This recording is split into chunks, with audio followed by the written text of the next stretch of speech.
Бисмилля, альхамдулилля, вассалату вассаляму аля расулилля. Поступила весть, что Луну увидели и по расписанию, также и было по расписанию в этом году, что 11 марта будет первый Рамадан. И сегодня будет первое выстаивание ночи, то есть первый таравих будет сегодня. И хочу поздравить верующих с наступлением этого месяца, чтобы мы постарались отличить этот месяц от всех других месяцев, которые у нас были. И хочется напомнить братьям, что пророк, алейхиссалату вассалям, старался полностью выложиться в этот месяц в поклонении. Выложиться в поклонении также в Коране, также в выстаивании молитвы, также в расходовании на пути Аллаха, также в джихаде на пути Аллаха.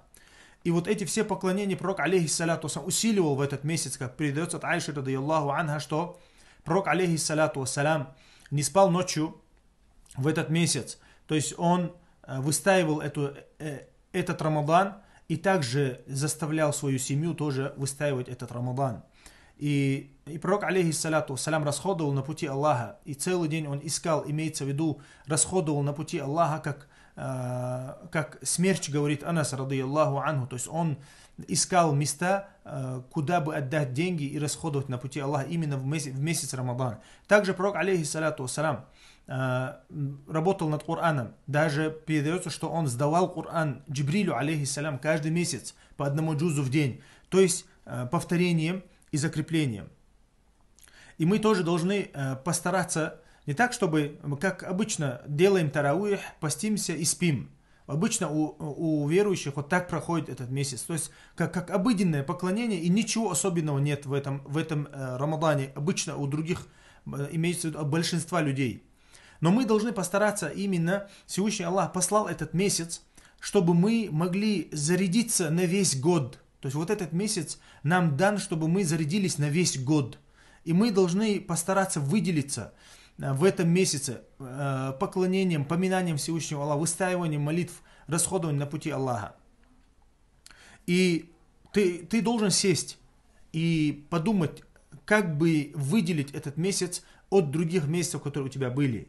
То есть поставить себе программу, поставить себе цель, что вот за этот месяц я закончу 10 раз Коран, например.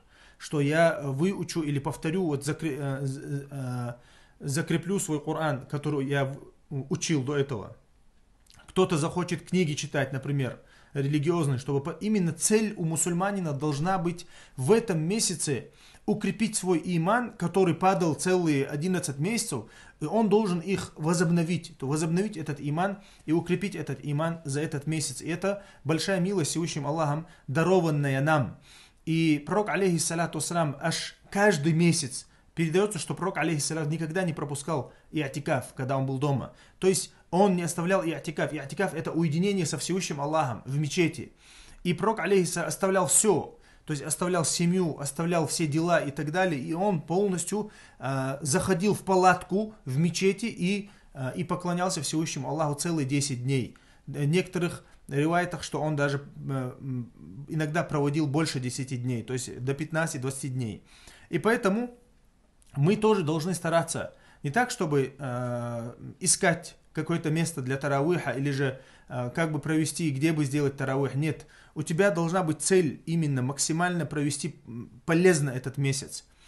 Будь то это сам, будь то это с джамаатом, будь то это в мечети, будь то это без разницы. То есть как тебе удобнее и ближе ко Всевышнему Аллаху. И человек должен именно искать причины, чтобы максимально усилить свой иман, повысить свой иман поклонением, поминанием Всевышнего Аллаха и получением новых знаний, чтобы приблизиться ко Всевышнему Аллаху. Прошу Всевышнего Аллаха, чтобы этот месяц был полезным для нас и для верующих, чтобы в этот месяц Всевышний Аллах дал нам хорошую весть у наших братьев, которые угнетены и которых притесняют, как мы видим, в Палестине.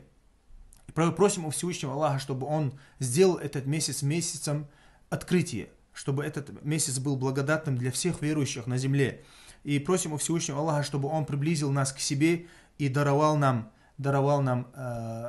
праведные деяния, которые приближают нас ко Всевышнему Аллаху. И мы должны понимать, что если ты не можешь выложиться в этот месяц и не можешь отличить этот месяц от других месяцев, ты должен понимать, что вина твоя. Почему? Потому что пророк, алейхиссалату упомянул, что Всевышний Аллах привязывает шайтана в этот месяц.